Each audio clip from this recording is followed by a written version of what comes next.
Actually, you can hear me, I'm loud enough.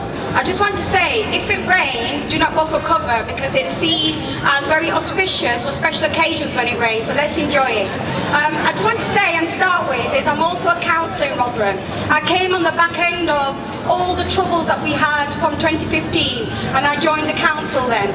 I want to say, experience of being a black person in this country, I'm an immigrant and I started life out and actually having a quite a comfortable time. I recently decided to do a DNA test. And my DNA test, so you might be surprised, some of you, okay, that I'm 100% black. I'm 100% immigrant. I also happen to be a Muslim on top of all of that. And why I say that, because something in our society has changed for people like me that wasn't like this when I was growing up. I want to say, growing up, I like to even reminisce about how joyful and how comfortable life was in Rotherham. Comfortable Rotherham. It might not be words that you hear that often.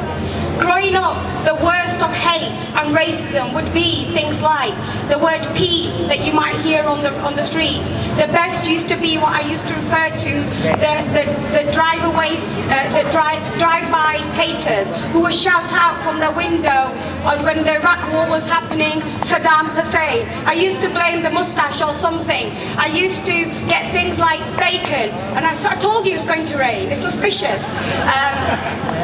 When you would have bacon shouted out, and I tried to tell people bacon is many things, but it is not kryptonite for Muslims.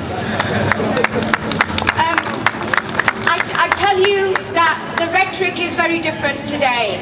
It is extremely toxic, it is painful, and it is destroying not only lives of black people, it is beginning to destroy the peace of this country. Today, these are our experiences of the last few years. Without a doubt, the big B word, Brexit, has been fundamental of the shift in the nature of life in our ordinary communities.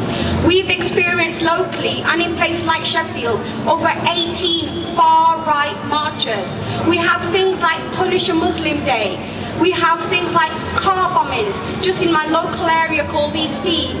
I've had things like swastikas put on my premises, being threatened to be burnt alive, my premises being arsoned.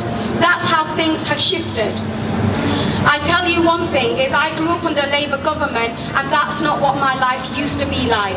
Today, this rhetoric and toxic environment has been created by haters who seem to find a cover in groups such as the Tory party, who have led this country down this path to destroy the very communities of that unity and solidarity that we have. I tell you, we need to out those bigots out of that Tory party, because some of the troubles that they have caused us in this country, it is soul destroying.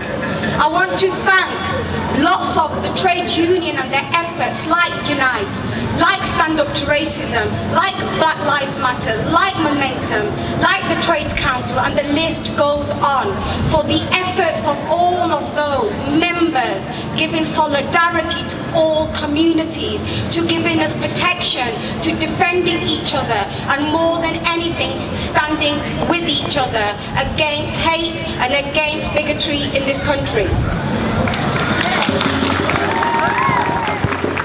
Only thing I hope for as a local councillor, and I came into politics at the most difficult time and junction for us locally in Rotherham. It's not been a good time to be a Rotherham councillor for the Labour Party, but I'm not one to shy away from trouble or shy away from hard work. It is what politics is about. It's the fundamentals of politics, is that we need a change of government. We need a change of government for the basic essence of peace in this country. We need a change of government that recognises hundreds of years of immigration and contributions and celebrations of our diverse workforce. I'm not going to keep it going because there's many speakers, but thank you. Thank you.